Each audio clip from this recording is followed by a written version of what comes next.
The clever Vetala was narrating the second tale in the series of 25 stories he told King Vikramaditya. It was a tale filled with the wonders of sorcery and the charm of hidden mysteries. But, as always, at the end of the story, Vetala once again put forth a puzzling question. The answer given by Vikramaditya, as ever, revealed the king's courage and wisdom. To know the story, the riddle posed by Vetala, and the king's clever reply, watch till the end of the video. The story continues. Vikramaditya once again captured Vetala and carried him upon his shoulders.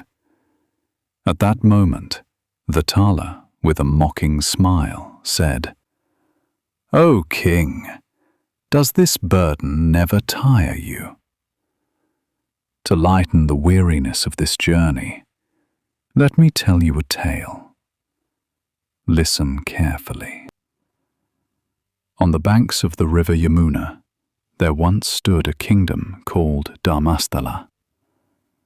Its ruler was King Gunadipa. In that kingdom lived a Brahmin named Keshava, who dwelt peacefully with his family. He had a daughter named Madhumavati, a maiden of extraordinary beauty.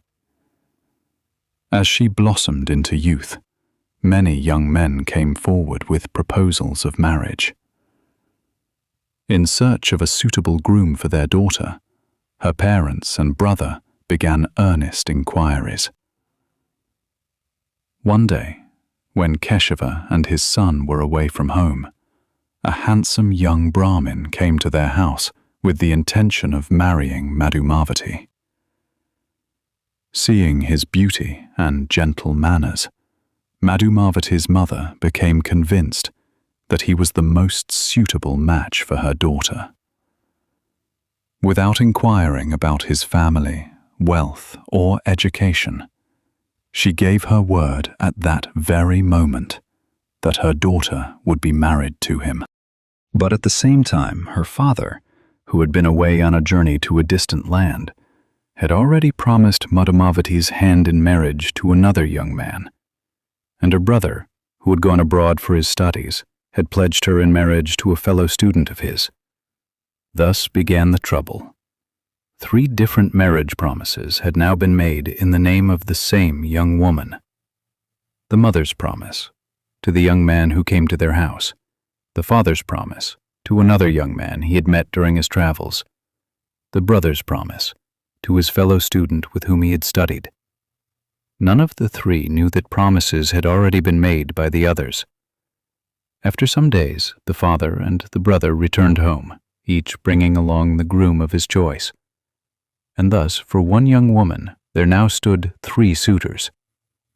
Their names were Trivikraman, Vamanan, and Madhusudanan. Each of them excelled in beauty and talent, one no less than the other. Madhumavati's father found himself caught in a grave dilemma. 1 daughter, but 3 grooms. We have given our word to all 3. To whom shall I give my daughter? This troubling thought weighed heavily upon him. Meanwhile, the 3 young men who had come to marry her did not remain idle. They began issuing threats. Some warned that if the promise was broken, they would take the matter to the law, while others were far more cruel. "I will wipe out your entire family," one of them threatened. "At midnight I will set fire to this house and burn you all alive," shouted another. Adding to this torment were the neighbors, whose mockery and ridicule only deepened the family's suffering. Madhumavati's heart ached as she realized that her family was in misery because of her. Day and night she wept bitterly. At last, the young maiden made a decision. There was only one solution to end this agony: death. On that dark night, when every living being had slipped into sleep, Madhumavati alone remained awake. She rose quietly and stepped out of the house. Carrying her sorrow, she made her way to the riverbank on the outskirts of the town. Without a second thought, she leapt into the roaring waters of the river. With that plunge, all her pain came to an end. The next morning, the royal guards found her lifeless body lying on the riverbank. After the necessary rites were performed, within a few hours that tender body was reduced to a handful of ashes. Madhumavati's death completely changed the hearts of the three young men. Their anger and stubbornness melted away. Overcome with guilt, they realized that it was their obstinacy that had claimed the life of an innocent girl. Together they went to the cremation ground. Standing before her funeral pyre, they wept bitterly. Thereafter, their lives took three separate paths. The first, he gathered her bones from the pyre into a vessel, carried it on his shoulder, and left his homeland. The second, he collected her ashes in a pot, built a small hut beside her pyre, and began to live there. The third, disguising himself like an ascetic, he set out to wander from place to place. As the third man wandered from land to land, one night he arrived at the house of a Brahmin. The host welcomed him warmly and invited him to join for a meal. While the lady of the house was serving food, their little son began tugging at his mother's sari, insisting on something. In a sudden fit of anger, the woman lost her sense of reason for a moment and pushed the child into the nearby fire. Flames caught the boy's clothes, and within moments the child was burnt to death. The mother struck her chest and wailed aloud. But even after witnessing this tragedy, the master of the house showed no change of expression and calmly continued eating his meal. Seeing this, the visiting youth was filled with both astonishment and fear. He asked, "Are you truly a man, or some kind of demon? Your own child has burned to death before your very eyes, and yet you go on eating as though nothing has happened." The Brahmin replied calmly, "It was not I who threw the child into the fire, but his mother. Let her bear the grief for what she has done. Why should I abandon my food?" Unable to endure such cruelty, the young visitor pushed aside his plate and rose without eating. At that moment, the master of the house smiled gently and said, "Be at peace."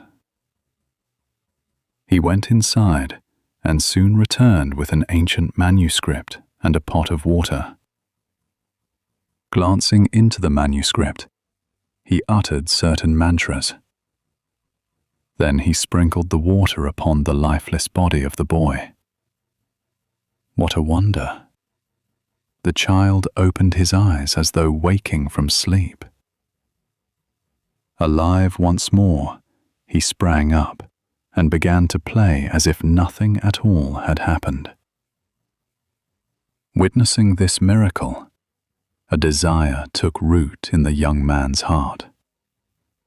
If only I could obtain that manuscript which has the power to restore the dead to life, I could bring back my Madhumavati.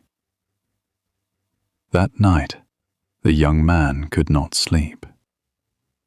When he was certain that everyone in the house had fallen into slumber, he quietly stole away with the wondrous manuscript and the pot of water, fleeing into the darkness. Days later, he returned to the very cremation ground where Madhumavati had been burned.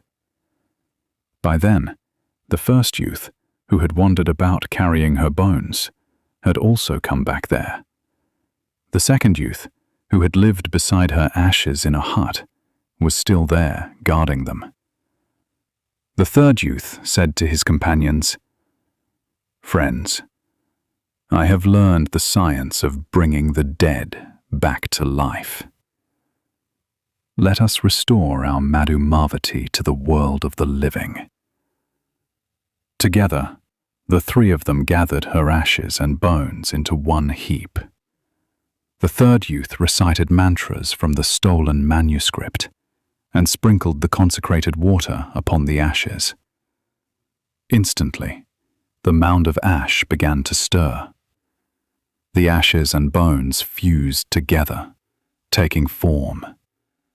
And slowly, as though awakening from sleep, Madhumavati opened her eyes. More radiant than ever before, she rose and stood before them. But their joy did not last long. From the very moment she was restored to life, all three once again became her suitors. "She belongs to me, for it was I who restored her to life," declared one of them. "No, she is mine. I guarded her bones with devotion. She rightfully belongs to me," argued the second. "In her memory, I remained here at the cremation ground, never leaving her side. She must be my wife," insisted the third. Their dispute of words soon flared into a great quarrel. Having narrated the tale thus far, Vetala turned to King Vikramaditya and asked, "Tell me, O king, among these three, who is the rightful claimant to Madhumavati? Whose wife should she be?" Then Vetala repeated his old warning. "If you know the answer and yet remain silent, your head shall shatter into 1,000 pieces." Remember, from the very beginning of our journey, there was an agreement between us. If you speak even a single word along the way, I shall at once fly back to hang upon the twisted tree. To know more about the pact between King Vikramaditya and Vetala, watch the earlier episodes. If the king, knowing the answer, chose to remain silent, even his own life would be at stake. Yet if he spoke, Vetala would once again fly back to the twisted tree. Thus, before the cunning Vetala, the great king was compelled to speak. But pause here for a moment. You too may reflect. Who, in truth, was most worthy to wed Madhumavati? Was it the first suitor, who could not forget her, who gathered her bones, and after wandering far and wide, returned at last? Or was it the second suitor, who cherished her memory by preserving her ashes in a pot, building a hut beside her pyre, and dwelling there in mourning? Or was it the third suitor, who, unable to let her go, roamed across lands and in the end became the very cause of her rebirth? Pause the story here, ponder, and share in the comments. Does your answer match that of the great king? After a moment's thought, Vikramaditya spoke. "It is the one who remained by her ashes, living in a hut beside her funeral pyre, who is most worthy of her."